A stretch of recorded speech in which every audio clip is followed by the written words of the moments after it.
جب وہ نابینا بوڑھا سیدہ زینب کے پاس جا کر کے کہتا ہے بیٹی بتاؤ تو سخی آخر تم کہاں کے رہنے والی ہو، آخر تم کہاں کی رہنے والی ہو، تم کون ہو؟ اتنا کہا نا سیدہ زینب کہتی ہے بابا آپ تو حضور کے دور سے ہیں، آپ تو علی کے دور سے ہیں، پھر آپ تو ان کے گھر والوں کے بارے میں جانتے ہوں گے۔ اتنا کہا نا وہ نابینا بوڑھا کہتا ہے بیٹی میں تو نابینا رہا، میں تو دیکھ نہ سکا، لیکن ہاں میں نے ان کے گھر والوں کے بارے میں سنا ضرور ہے۔ کہا کیا سنا ہے؟ کہا میں نے ان کے بیٹوں کے بارے میں سنا ہے، میں نے ان کی بیٹیوں کے بارے میں سنا ہے، میں نے ان کے بیٹے کے بیٹے کے بارے میں سنا ہے۔ اللہ کو اکبر اتنا کا سیدہ زینب کہتی ہے بابا اب جاؤ تمہارا کام ہو گیا، جاؤ تمہارا کام ہو گیا۔ جیسے اتنا کہا نا وہ نابینا بوڑھا کہتا ہے بیٹی اگر غلطی معاف ہو تو میں کہہ دوں کہ تیرا لہجہ بتا رہا ہے تم علی کی شہزادی ہو، تمہارا لہجہ بتا رہا ہے تم علی کی شہزادی ہو۔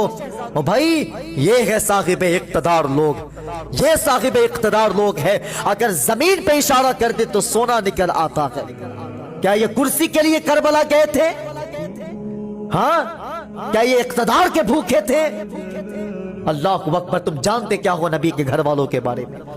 امام زین العابدین امام سجاد عمر 22 سال تھی لیکن دیکھنے میں 70 سال کا بوڑھا لگ رہے تھے۔ کیوں؟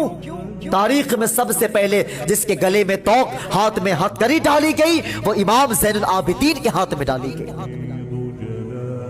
ہاں اور اسی وزن کے ساتھ کربلا سے دمشق اور دمشق سے ملک شام تک سفر کرتے رہے، اس وزن کے ساتھ اس حالت میں اللہ اکبر کے لگ رہے تھے جیسے نماز رکوع میں ہو۔ اس وجہ سے 22 سال کی عمر تھی لیکن دیکھنے میں 70 سال کا بوڑھا لگ رہے تھے۔